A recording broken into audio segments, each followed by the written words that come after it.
And all these things, like when I think back where I'm at right now, some days I'm like, dude, I haven't done anything in my life. Like I'm so far from my goals and my dreams and my vision that I have. And I think because your vision changes and grows over time, but then I go back and I tell people stories or I give people advice, or they ask me different things, and then it leads me to this memory. I'm like, dude, that was pretty cool. Like I did that. Like how did I do that? Like even just, okay, the raising $500,000 cash, I guess that's already pretty cool in and of itself. Like that's like one of the first things that I did. And like all these things that I got my teeth kicked in along the way learning. But here's one of the things. I was doing that, going to work, working full day, coming home, trying to maintain some sense of balance in my life. Sharon, I still laugh about it because I had a treadmill and I had a whole gym in my garage, and I would bring a ladder and put it backwards against the treadmill where the paint thing is, and I put my laptop on there while I'm on the treadmill and I'm looking at comps and I'm submitting offers and I'm doing these things till like 1 o'clock in the morning, and then going back to the office the next day like, nothing's going on, right? And I got connected with this lady. So I always tell people that whenever you present an offer or you ask a question, you got to make sure that it's in the other person's best interest, right? You're trying to lead them to a path of what it's in their best interest. I am Christina Suter, and this is the Real Estate Breakthrough Show, where we talk about the reality of real estate, the mindset you need in order to face the reality of what it is, and tips and tricks to get you moving forward in investing. I am your host, Christina Suter. And today I have with me Ivan Oberaon. I probably just totally slaughtered your name. Did I totally mess it up, Ivan?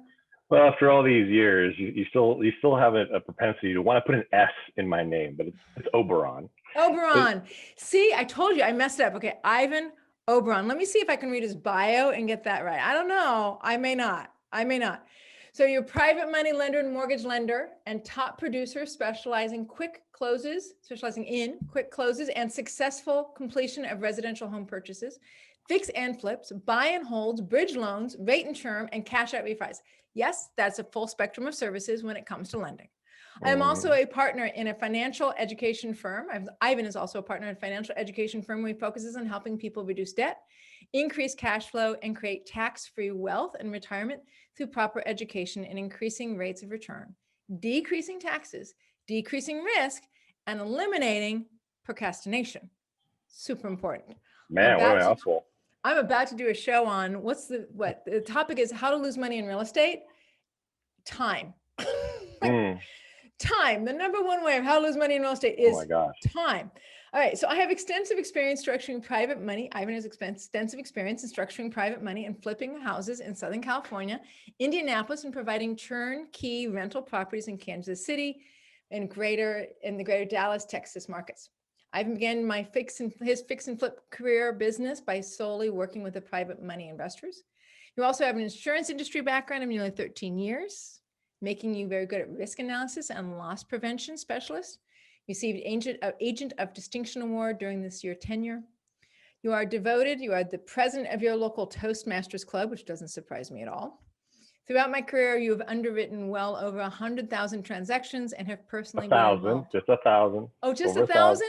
You're right. I added 3 zeros. I told you I was going to make a mistake. At least it was a good mistake. At least you're going to age me. Like actually, I'm feeling a little embarrassed. I didn't know you were going to read this whole thing. Well, I'm sorry, dude, but that's what's here. I mean, if it's accurate and it's truthful, right? Yeah.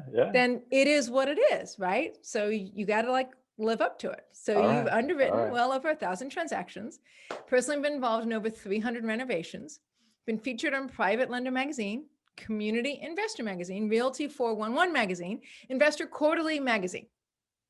I'm sorry, that's not enough magazines, Ivan. You need more. I'm joking. Oh, today's practice. Today's Practice Magazine and Bloomberg Radio have spoken to audiences ranging from 30 to 1,000 people at events all over the country. And so you also are committed to utilize your extensive network to connect your fellow real estate investors with resources necessary to help develop and grow their business, which is kind of where we were before I turned on the recorder. Right. So you're with Civic Technologies right now. So tell us a little bit about Civic and tell us a little bit about you after you tell us about Civic. Well, Civic Financial Services, we're an institutional direct private money lender. We're lending in 18 states, and we focus on investors specifically. So non-owner occupied residential transactions. I focus specifically on 1 to 4 units, anything from bridge purchases to cash out refinances for any business purpose, fix and flips, rental properties, rate and term refis, anything having to do with that investor space, and anywhere from 1 to 2 years up to 30-year loans. So that's specifically what we do, and we're one of the premier lenders in that space today. I'm happy to say, and I guess our Google reviews prove it too. You do, and I know a couple different people who've worked with Civic, and but I know that you have worked your way up to, what was the terminology in your bio? Remind me. Well, Let's see. Top producer, I guess, is just Top producer. That's the way for Calabasas, and not the company yet, not the entire company yet, but there's about 300 of us doing some production here, and I hold my own pretty well because I like helping people. I was going to say, let's get to that, because what I know about you isn't just that you work with Civic or that you've worked with other companies. What I know about you and what I know about Ivan is who Ivan is as a human being. Your depth of commitment in being somebody of character and always pushing things forward. I mean, the sign behind you, which people can't see, right, is all about being able to push yourself forward and move yourself forward. So tell us a little bit about your history and how you even kind of wandered into this field of real estate. Well, you've heard it said probably that people are motivated by two things, either pleasure or pain. Mm-hmm. Yep. And for me, it was some pain that drove me into looking for something different. Okay. About 10 years ago. And so I won't tell you the whole story or reason behind it, but I was going through a very difficult time. I was losing my first marriage, and there was just things that weren't working out, and I was in the insurance industry, and there was some things I couldn't get past, right? Okay. So some things you can't come back from, but I was in the insurance industry, and if you really want me to get to the gut wrenching stuff, I guess we'll go there. But I don't hesitate. I think it's all part of the story. It's all part of what makes us driven to do well in our lives moving forward, is the pain that we're leaving behind. And what did that pain teach us? Yeah, I totally agree. And I used to tell my story a lot until somebody told me not to, but maybe I shouldn't listen to those people. But it depends upon if you're using the story as an excuse or if you're using the story to teach. Right. Well, there was some infidelity involved on her part, and it just so happens that I was working at an insurance agency that was owned by my ex-in-laws now, and my ex-wife was the office manager. Okay. So she was cutting my checks, and I had to do a lot of stuff, but I couldn't just leave, right? Because I had a mortgage I was solely responsible for. Okay. I had 2 daughters I had to provide a roof over their head for, mm-hmm. and I had developed a book of business. I've been in the industry for almost 10 years. So that was, for all intents and purposes, my career. I didn't think I was going to do anything else. Right. Okay. But guess what? So I had to stay in that environment. Okay. And little by little, because I hated showing up to work, my production went down. So now my dual income household went to 1 income, and then my income started dwindling because my production was dwindling. And is, like basically every industry we've been in, whether it's insurance or what we do in real estate and different things, is like, if you got to kill what you eat, and if you can't show up to do that, you're not going to eat. So it was my dad, actually. So it was that situation that opened up my mind to something else. I just didn't know what, because I wasn't passionate about selling home and auto insurance. Okay. It was just kind of like, every once in a while I got to do something really cool for somebody, but that wasn't my passion. It was just kind of like, okay. And it got me where I wanted to go for the most part. And, but it wasn't what I was passionate about. So my friends were like, you should start your own agency. You should do your own thing. And it's like, no, man, I don't want to leave insurance for insurance. Okay. So I'm going to figure something out. Like, it just wasn't in my heart to do that. I'm going to put up with this misery right now and figure something out, because if I'm going to make a shift, it's got to be right. So my dad one day, back in 2010, here's the thing about my dad. He always was a visionary. He always had suggestions for what we should do as kids, right? He told me I should get into computers back in 1990. And I was like, what in the heck are you talking about, computers? Like, that's the silliest thing. I didn't even have a pager. So I was like, no, but then look at where they went. He told me various things, but one day he came to me and he said, son, knowing that I needed a change, I was probably 8, 9 months into the post, divorce thing, and still showing up to the office, right. seeing her get married to the guy that she did the thing with, and all that kind of stuff in the process. And so he comes to me, he's like, son, why don't you look at flipping houses? I was like, what are you talking about, Dad? It does seem like it's from left field, right? Insurance right. to flipping houses. I mean, he's right. You needed something new, something to enliven you, something to redirect you. And there were other suggestions along the way those last 8 months, right? It's like, nah. But that one. But he's like, well, why don't you look at flipping houses? And there was no TV shows back in those days. Right. It wasn't mainstream. I didn't know the first thing about real estate other than how to put an insurance policy on it. And so I pushed back like normal. I put, Dad, thank you, but like, what? I don't have the money to be buying houses in California. How am I supposed to do that? Right. And he very gently leaned into me and he said, well, you know what, son? But maybe there's a way that you could do it without any of your own money. And I like to tell people that at that point I had reached a point of constructive discontent. I was so incredibly unhappy with where I was at, but I was finally ready to do something about it. Right. So I was like, all right. So what? I said, well, why don't we come? Like, there's this free 3-event thing that they're doing in Ventura. Why don't you come with me? Why don't we go together? So I came up with an excuse to get the time off of the office. And I was like, I need to go do something with my dad, right? Like, good enough excuse, tell you the truth. Yeah. And so we did that, and man, I got to tell you, those 3 hours started just really opening in my mind up to something, and I really connected with what some of these people were saying. I really hadn't really started my personal development journey at that point either. So some of these things were just kind of like, wow, like, okay, but I've always been interested in money, and I was building my credit since the day that I was 18 years old. I didn't know why it was going to be important. I just knew it was. And so we went to this thing, and at the end, it's like, okay, it's $1,500 to go to this 3-day seminar to learn more about this. Like, do you want to do this? I'm just kind of like, forget my dad. And it was just, like $1,500 is a lot of money. And so, well, I brought my credit card, and my dad said, what, I'll split it with you. So, okay. And I'll come with you. Okay. All right. So I went to this 3-day seminar. And actually, I was uploading a video last night. So funny, because in the video, I was talking about the story that I learned in this 3-day seminar that just completely revolutionized and changed the way that I thought about money and investing and creating wealth. And I was just like, wow, this is the way. Like, this makes sense. Why don't they teach this stuff? Right. And So, why don't we teach this stuff except in these $1,500 workshops, which most people don't go to and don't know about? Right. So I was like, okay. Well, let's go to this thing. So the first day was great. The second day was kind of weird.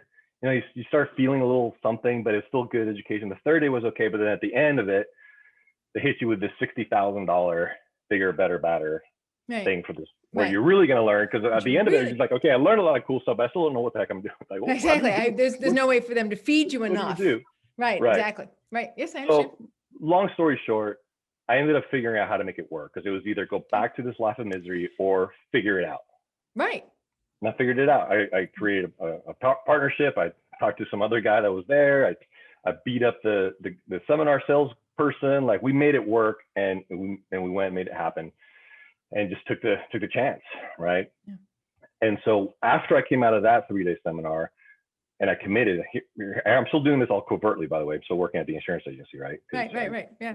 And I can't let anybody know. Let go of this until you grab a hold of this, and you're just now going, hey, there's something over there.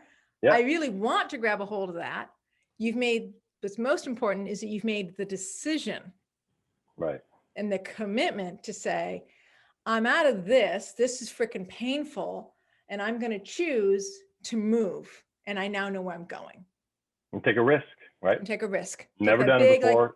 Big step across the empty valley, right? Yeah. You might die. You don't know. You might die. You might die. But you know what? I was dying a slow death every day, as it was, right? So I made that shift, and then I went to that 3-day seminar, and it was like one of the most amazing experiences ever. Just the way that they did it, and the education, and just the way that they build people up. And then once I came out of that and went back to the office, I realized for the first time that if I was going to do this, I was going to have to become an entrepreneur for the first time.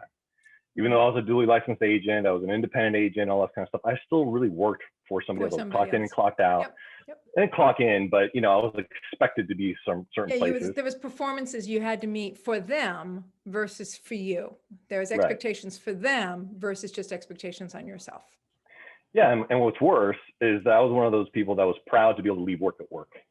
Right. Oh, yeah, now I'm proud that I can take my work anywhere I go. That's right. Right? So swaps one for the other. Right. That's completely different mindset. Yeah, right. It is a completely different mindset. So I decided that, and I was like, man, if I'm going to be an entrepreneur, and if I'm going to be an entrepreneur, if I'm going to succeed at that, I'm going to have to figure out how to add value to other people. And I figured, well, the best way to probably figure out how to do that is to make myself more valuable. So I kept all my education and started growing my networks and started doing things, and I realized where people's pain points were along the way. And back in those days, they had these little things that you needed, proof of funds. Right? So there was this whole thing. So finally I decided I was going to be the money guy, because that's what I wanted, because it just didn't make sense to find a deal and then the money will follow. I was like, well, I don't even have a network. Like, I don't know anything or anybody. Like, how is that going to work? So I didn't want to be the guy that was known for not performing. Okay. So I figured out how to just go start having conversations with people. I put together mock scenarios of deals, and then started telling them exactly how it was supposed to work, right? Because I did get educated on how it was supposed to work. Right. I connected with people who were doing it, and I heard their stories, and I was able to leverage those stories for my team member, my mentor, my never taking credit, but just flexing that relationship. So, and I started saying that if we did this and if we did that, and if I found something like that for us to do together, would you be interested? And once I started getting some yeses and some verbal commitments, that's when I really went gangbusters and started submitting offers and connecting with people, and just felt confident, because in 3 months I'd raised a little over $500,000 in cash. And I was like, I'm going to do this. Right. Right. I love it. I love it. You mastered the money raising conversation first, then double down on finding the deal.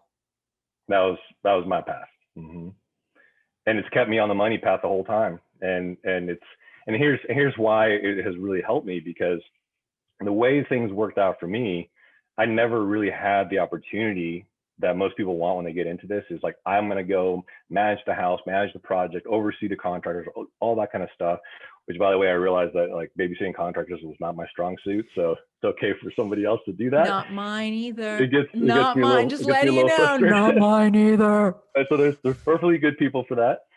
And so, but I couldn't get any properties under contract here. So this is back in 2011, where all 2011, 2012, like I'm in Ventura County, so all the hedge funds were coming through here and just buying up all of these REOs. Oh yes, I do remember hearing that from wholesalers at that time, whereas the news is on the ground. I was like, hey, wait a minute, I was getting great deals in 09, 010, like, right. But then it just started like squeezing out the wholesaler, and they were like, how can he be being squeezed out? We're still at the bottom of the market. And I'm like, I don't know, but it was what I was hearing. Blackstone, hedge funds, they were coming in. That's right. That's it. 2, that's 2, 3, 4% margins. And my offers are 25, 30% margins. And so we're getting killed every single time. Right. So I couldn't find anything here, but I wasn't going to let that stop me. Right. Which, by the way, I talked to a lot of people. I've mentored a lot of people who that did stop them. It's like, well, I can't get in my own backyard, so it doesn't work. Yes. What do you mean? Yes. So I started networking, started doing different things. I was going to meetups. Back then they were called RIA clubs, not associated with National RIA. They were just RIA clubs. Right. And so I started growing my network there, and I met this lady that that was down in San Diego County, which is 3 hours from me, not my backyard. But she has like 5 properties under contract. I was like, oh man, like I've been submitting offers left and right, and going to work every day, doing stuff on my phone, figuring stuff like you can't see me, and then getting why are you always on your phone? Like, what are you doing? This is I'm in the middle. I'm hanging from these 2 posts. I still have to hold on to this to have something, but I'm building this to move to, and it's a lot of freaking work. It is. Well, you gotta do it, right? Because so here's part of the work, right? And all these things, like when I think back where I'm at right now, some days I'm like, dude, I haven't done anything in my life. Like I'm so far from my goals and my dreams and my vision that I have. And I think because your vision changes and grows over time, but then I go back and I tell people stories or I give people advice, or they ask me different things, and then it leads me to this memory. I'm like, dude, that was pretty cool. Like I did that. Like how did I do that? Like even just, okay, the raising $500,000 cash, I guess that's already pretty cool in and of itself. Like that's like one of the first things that I did. And like all these things that I got my teeth kicked in along the way learning. But here's one of the things. I was doing that, going to work, working full day, coming home, trying to maintain some sense of balance in my life. Sharon, I still laugh about it because I had a treadmill and I had a whole gym in my garage, and I would bring a ladder and put it backwards against the treadmill where the paint thing is, and I put my laptop on there while I'm on the treadmill and I'm looking at comps and I'm submitting offers and I'm doing these things till like 1 o'clock in the morning and then going back to the office the next day like, you know, nothing's going on, right? And I got connected with this lady. So I always tell people that whenever you present an offer or you ask a question, you got to make sure that it's in the other person's best interest, right? You're trying to lead them to a path of what it's in their best interest. And so she had these deals. So I developed a rapport and she sent me some stuff and I analyzed them. And she was, of course, she was using hard money and all this stuff. And I was like, okay, so did the numbers. I came back to her with an offer. I was like, how about I bring all the money. You can bring the deals. You manage the deal. Right. Because she was there and she was really good at managing contractors. Like she was already project manager and all this kind of stuff, right? That's good. And she was in the area. Yeah, you gotta know how to kick butt in a really direct way to be good at that. Yeah, she was a super amazing, very eccentric lady that just had no fear, and I still give her all the credit in the world for that was the way I got into this business officially, right? So I said, and then we'll just split the profits. Right? The investor will get 50% of the profits and we'll split the other 50%. And she's like, heck yeah, that sounds like a good deal to me. And I knew it would be a good deal because I ran the numbers. Mm-hmm. So her and I did 3 deals together there. And then I started going to Indianapolis, did a bunch of deals over there. And that's where I learned most of my most painful lessons. Then that's when I went to Kansas City with a lot of knowledge. And here, what's the quote? It's, oh man, it's I'm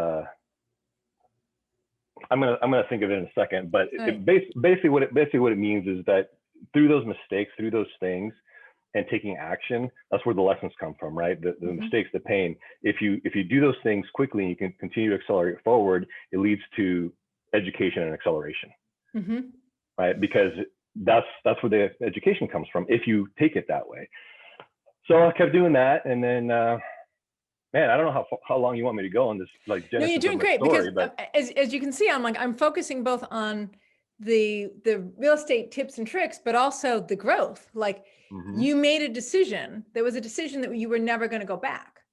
Yeah. You made a decision. You were dying inside. And, you know, I've talked to Jay Massey, who, I don't know if you know his story, but his story is pretty intense as well. Right. Mm. And, you know, and I know that decision, I know that moment, and you know that moment where you make a decision where you say, forward is better than going back ever, period. Yeah. Forward movement is required. There's no choice to go back. And you make a decision that's so core and so central that it truly alters the trajectory of your life. Yeah. You literally get off one railroad or one tree and you move over to another tree. Right. And you say, I'm going to be either, well, usually it's, I'm going to do something different, but I'm also going to be a different person because the person I'm being here isn't leading me to a path of greater joy, greater understanding, greater fulfillment, greater freedom, greater depth of self, or greater peace. Mm-hmm. So I'm going to make a decision to be a different being, which might be, I face my fears. I go across this valley of death. I have no understanding of who I'm going to be over here, but I know I need to not be that. That's what I know. Yeah. I know. Yeah. I'm sorry. Go ahead. No, you're going, yeah, no, it's like preaching to the choir, right? So you become somebody new. You have to. It's, you know, I'm going to tell you where I'm going to cut myself off. I'm going to cut myself off at the point where I finally found freedom from the agency. Okay. And then we'll go into everything else. But I want to touch on 2 things. One, you said going forward is always better than going backwards, of course. Right. So forward versus staying the same, or up versus flatlining. Right. Because one thing we know is that whether you use the analogy of forward or upwards, a flat line always falls. So you cannot ever flatline. You can't just, it's not about not going backwards. You can't even stay still for too long because a flat line always falls. So that's one. And two, one of the last little getaways that Sharon and I did, we were just thinking about, okay, we're halfway through the third quarter, like what's going to happen. I was thinking about like, all these visions and all these things that, man, I just was so burdened in a way on that trip, because there's some really big things that God's been putting in my heart for the last 6 months. And I'm realizing that, nobody expected COVID. Nobody expected anything that's been happening here. So many people were set back in different ways. And I mean, all of us were set back in different ways. Some worse than others, but I just had this thing, and to what you were saying, it's like, we have to figure out how to show up in a bigger way, because what's coming next is going to require an entirely different person than we are right now. We have to show up bigger, right? So that's all the time. That's everything in the entrepreneurial journey. Like, you better be thinking about that. How am I going to show up bigger next time? Yeah. Right. So back to when I got a few successful flips. I just want to say, absolutely. And I hope the listeners have heard that, because that's so important. I just want to pause long enough to say, are you listening, people? That you've got to show up bigger every time. You can't just say, oh, I fucked up. Oh, I'm a screw up. Oh, I'll never do that again. And then maybe half do your next project. It's like, you got to get bigger than that. Yeah. You got to get bigger than the mistake, and you got to get bigger than the self-doubt, and you got to get bigger than the feeling in order to say, yes, I'm going to participate 100% with the lessons, moving my backside forward. Mm-hmm. Sorry. I just Otherwise, it's a waste. And thank you for highlighting that. Thank you. It's just it's a life lesson. And they say that the easiest lessons are when you learn from other people's mistakes, but the ones that stick with you the most are the ones you go through. Stick with you the most are the ones that you live through. Mm-hmm. Those are the ones where you make a decision and you never go backwards. And that's the beautiful thing about free will, right? We can choose, though. We can choose. We can choose to help it, to cause that thing to cause us to be better or to be bitter, right? Yeah. And so you can choose. So I made a lot of choices along the way. So keep going. Sorry. And I had to figure out, okay, how I'm got a few successful flips under my belt. This is great. Like, how do I increase my network? How do I find the next deal? How do I do this different thing? That's part of the pain point of our industry, is like the industry is very transactional. So how do I do the next thing? So I was attending these RIA clubs. And then after I had some success under my belt, I started having this thought, like, I'm always in the room, but the speaker always gets all the attention. So what if I could tell my story once to 30 people versus trying to maybe touch 2 or 3 people in one night, right? And so I was like, well, maybe we could do this, right? So we had our first RIA club meeting in a Starbucks with 2 people. And fast forward 6 months, I had 14 RIA clubs across 6 states. And that was all just another stupid, like, entrepreneurial figuring it out. Like, I'm still working at the agency, and I'm waiting to get paid on my next flip. And how does this happen? And like, what are we going to do? I need some money because I have a business partner at the time.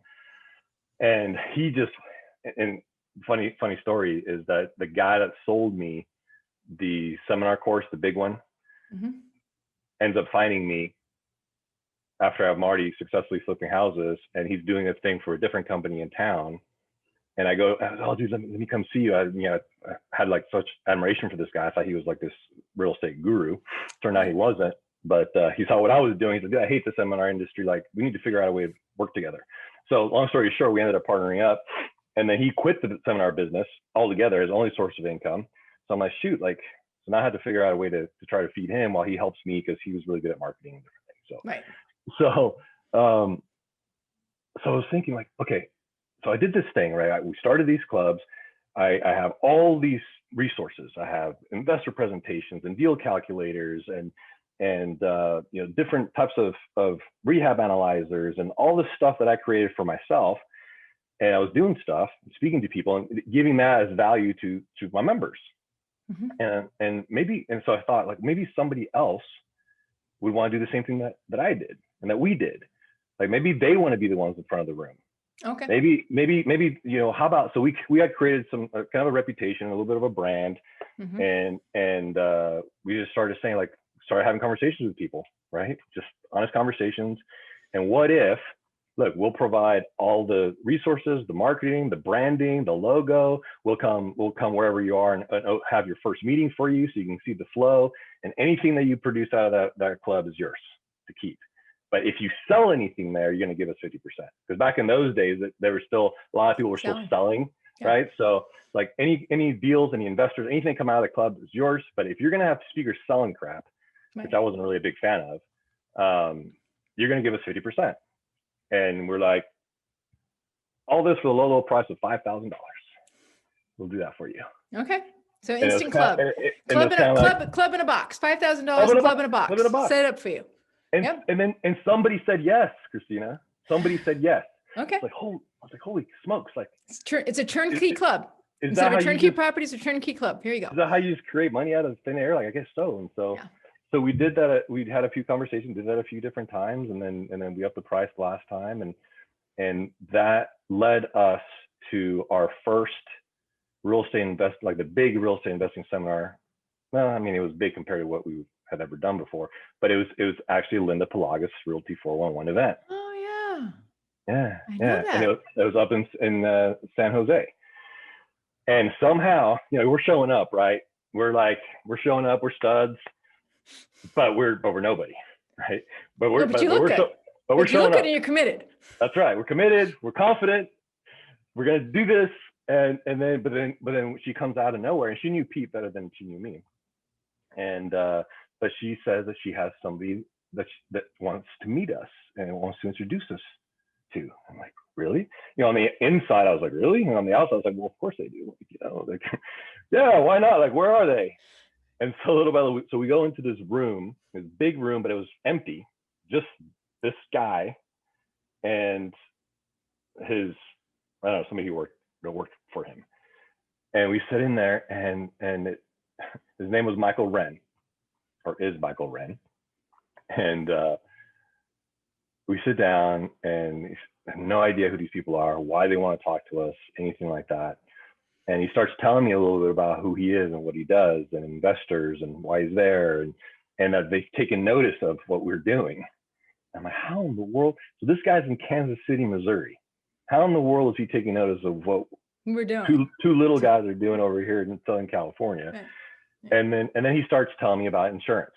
He starts talking about insurance. So that's his thing. He's a third generation insurance guy, third generation investor, has a massive. I'm going to give them a plug right now. It's called National Real Estate Insurance Group out of Kansas City, Missouri.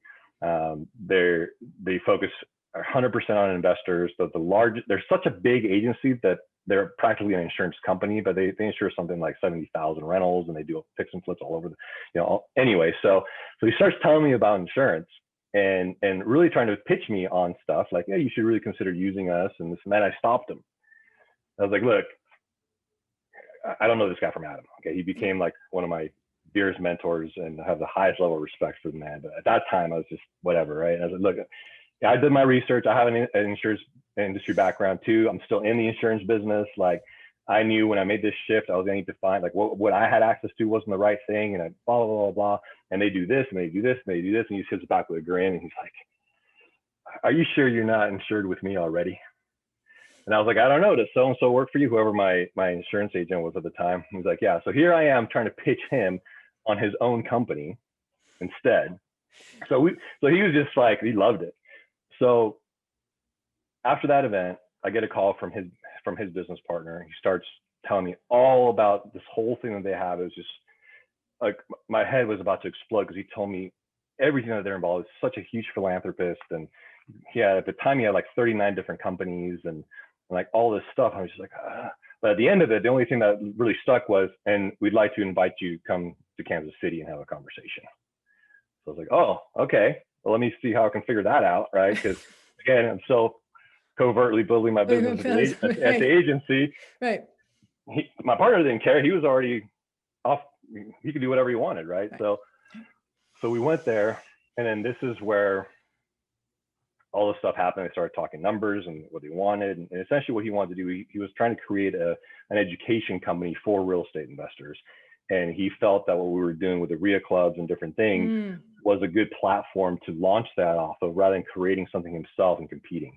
Right. So, and his whole model is I find talent and I back it, and you guys do everything. You keep it, you do it, you run it.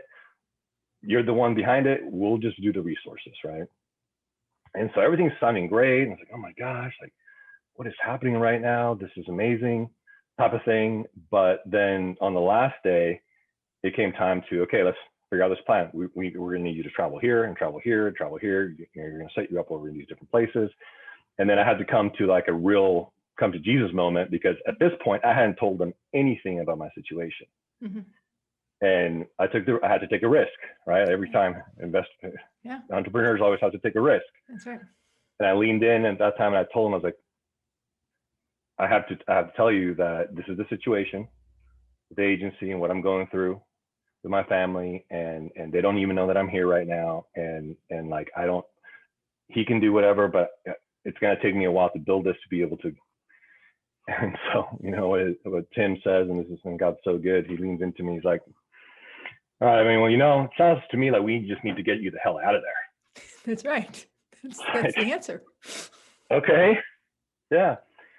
So at the end of that conversation, they added to their offer. First, they asked me, like, what's the bare minimum you can live on? You know, cover everything, not stress out, but, you know, don't shoot for the sky kind of a thing. Right. And I told them that number, and they added to their offer a year salary at that number. Okay. He's like, go back, be done, leave. Go back. Do what you need to do, close shop, move here. Like, oh my gosh. Okay. So I've been there a long time. I'm sure they're probably going to want to kick me out as soon as I tell them, but I got to give them 30 days notice. I mean, I've been there 10 years, like whatever. It's like, yeah, that's fine. Just work it out. This and that and the other thing. Man, when I sat down, I had my resignation letter, like they almost seemed surprised, and they used every last second of that 30 days. I was working at 6:30 p.m. my last night, you know, but man, all of a sudden that's it. And I can't even tell you the elevator ride down after that meeting, and we were like looking at each other.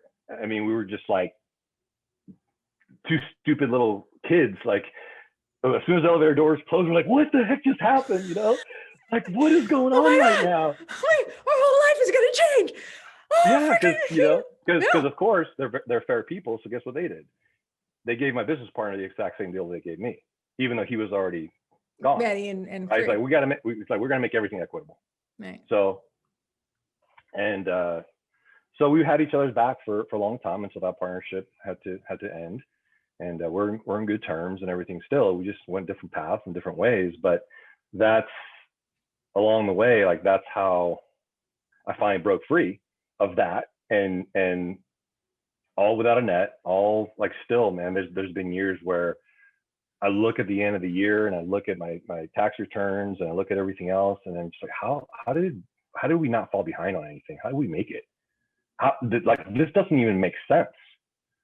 And then there's been months where it's just like, man, this month made up for a year and a half, right? So it's just kind of part of the entrepreneurial journey. Like it is. That's why friends tell me, man, I can't, dude. Like no, I couldn't do what you do. And I was like, that's like saying you don't like money. Like that's like saying that you, not that I'm saying I make a whole bunch more money than they do. It's just they're not opening themselves up in their mind to the opportunity of creating money in different ways through different sources, through calculated risks. And part of that risk that I take every day is, well, I don't have a salary. So it's kind of a risk, and a lot of people cling to that security, but I think it also prevents people from moving into where they really want to be, and certainly into their passion. Well, it definitely, to me, there are two things that stand out that I don't know. Well, two things. One is because you went from security. That's clearly where your commitment was. You stayed with it and stayed with it and stayed with it, either out of security or out of loyalty, but you stayed with it until the absolute end. Definitely a lot of security reasons. Yeah. Okay. But then you've gone from, because I know a lot of security people, entrepreneurship is not something they embrace. It is a change.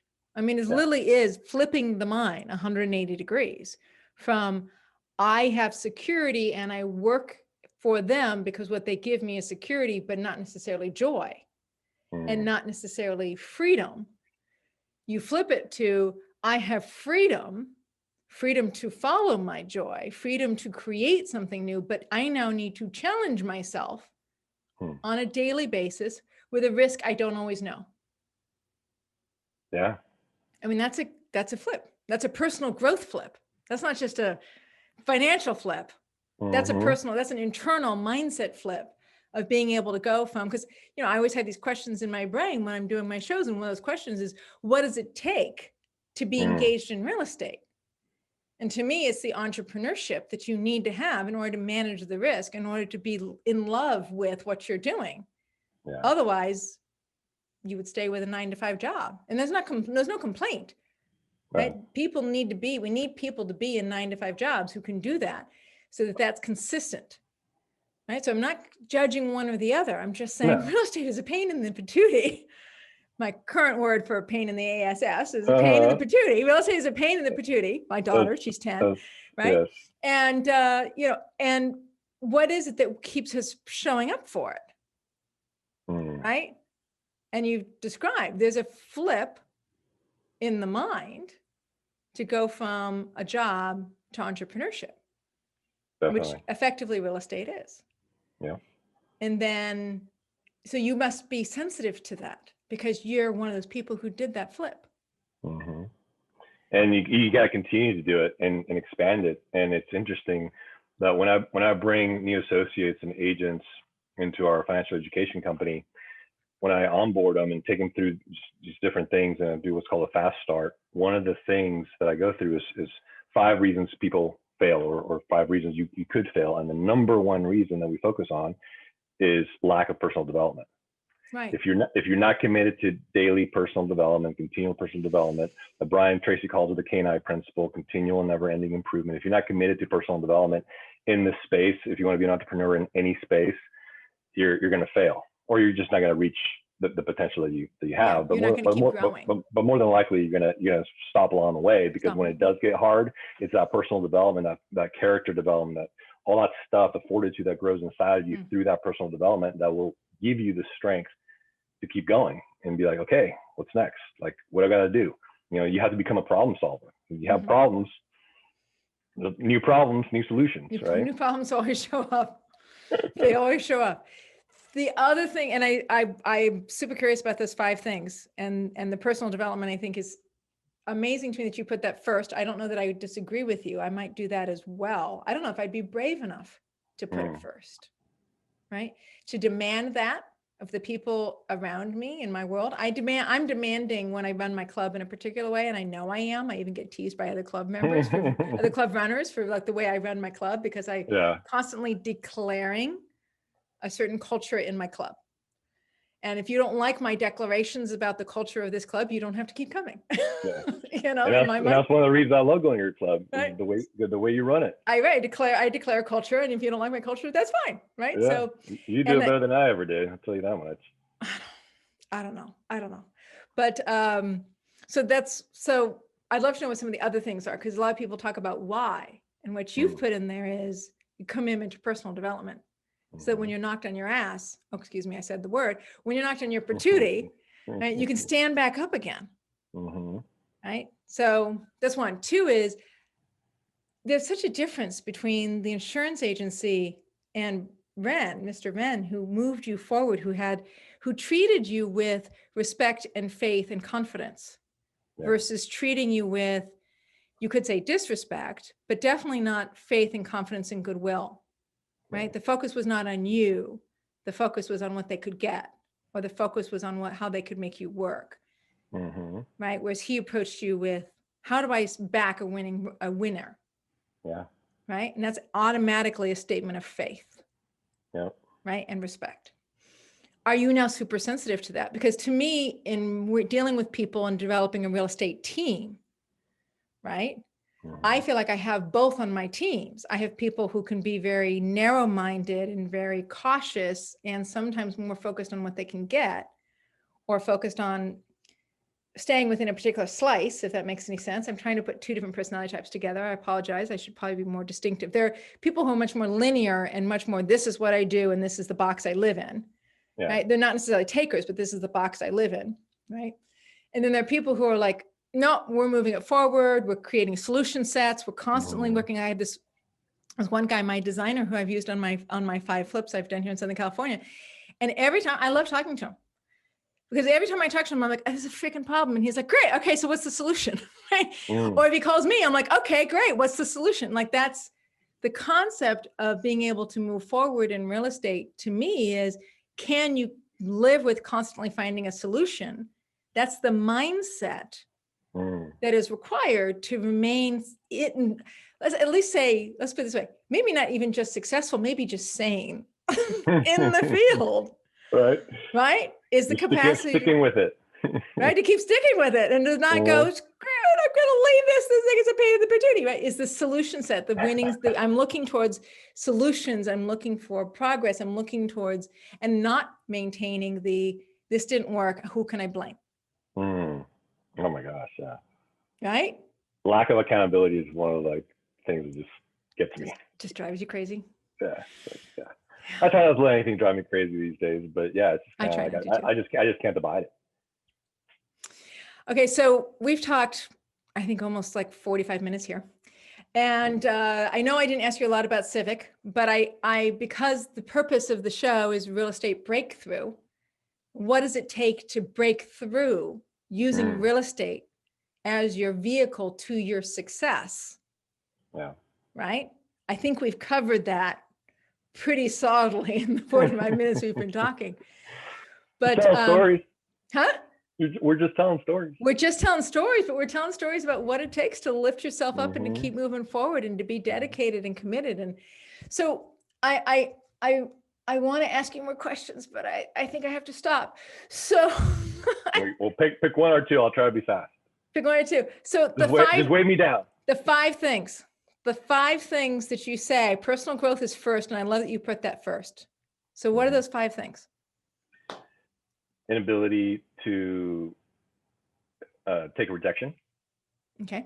All right. If you can't accept rejection, if you're not where you want to be, or you're not going in that direction, you're not getting rejected enough. You need to go out there and get more rejections. Okay. That's where the wins come from. Okay. Third, and these aren't in any particular order other than the personal development piece, because they're the biggest. It's one of the biggest ones. Lack of thick skin. Okay. Which kind of ties into that, but unsupportive spouse or significant other. Right. That can be hard. Yep. Is kind of huge. Yeah.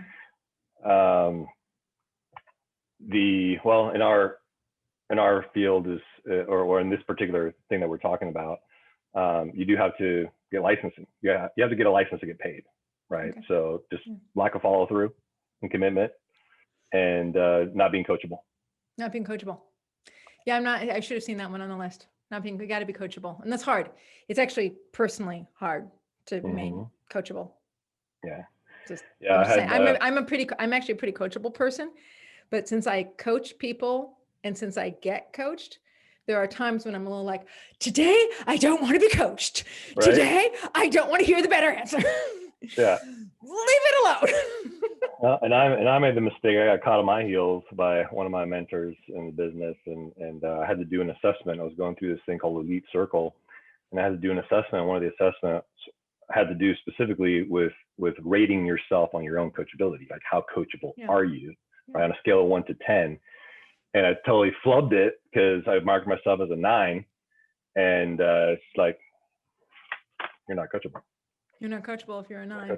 You're not coachable. You think you're a 9, because I get it, right? Because, and the reason I put myself there is because I'm always looking for information. I'm always looking to get information from people. I'm the one that tells people all the time that I try to live by 2 axioms: always remain teachable and always be willing to accept change. So part of always remaining teachable and reminding myself of that is that I can learn anything from anybody at any time, and showing up to places and conversations with people, even when I know that maybe there are our political views don't align, or our religious views don't align, or our the way that we think about money or relationships. If anything doesn't align, what a lot of people do is they show up to that conversation with a wall, and then they don't open themselves up for potential learning, right? Because Yep. now they're closed off to that person. So I tell people, just approach every relationship, every interaction, every conversation like a buffet.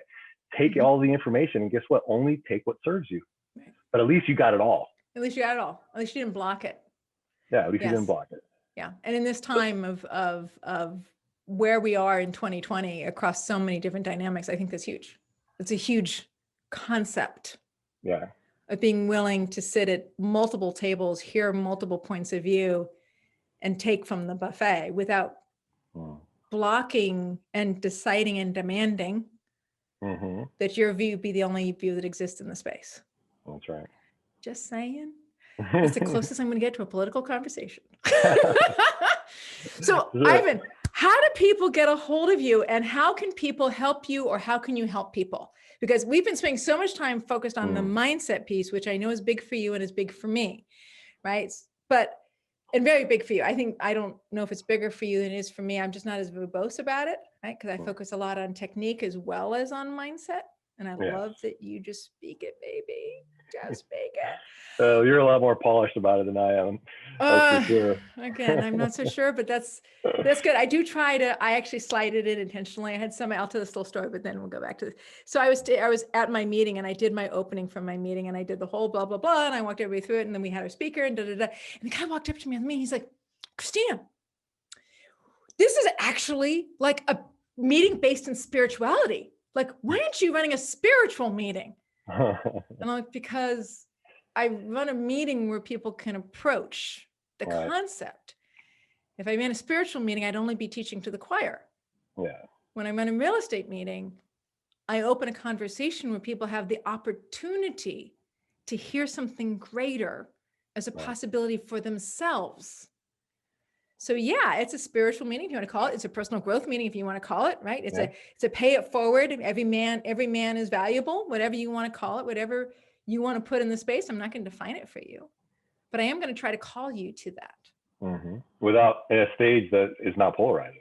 That's exactly, without being polarizing, without being in a way that's polarizing, just speaking it as like a possibility.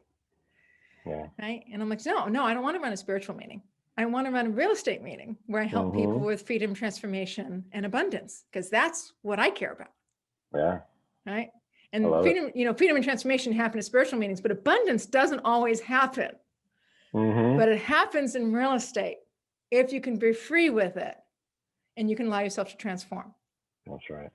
So thank you for speaking all of that. Thank you. So beautifully and so rawly on my show. So let's get back to, how do people interact with Ivan? How do we find you? How do we interact with you? How can you help others? And how can others help you? Yeah, well, I guess the fastest way these days is our digital business card, right? It's just social media, which is just on Facebook /Ivan Oberaon. Look me up there, and then we can connect from there. My easiest email to remember, ivan@ivanoberon.com. Oberon is Oberon. O-N, you got it. Oberon. No, I'm cheating. I'm looking at your name in the corner of the window here. It's okay to read. It's okay to read. Thank you. I'm reading. So, but ivanoberon.com. Okay, keep going. Phone number 805-236-2647. Text me at that number. I want to answer calls that I don't recognize, and then we can go from there. As far as what I do, how I can help. How can you help, and how can they help you? Because otherwise, people won't know what to call you for, other than, hey, you're a really cool dude. He's got a great mindset. How do I get closer to you?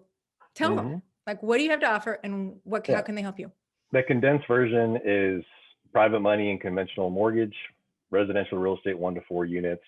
If you need money, I got tons of it. I'm never going to leave you at the altar. We have a lending capacity of about $300 million a month. We've never even come close to hitting that. And we do lend in multiple states, obviously primarily California.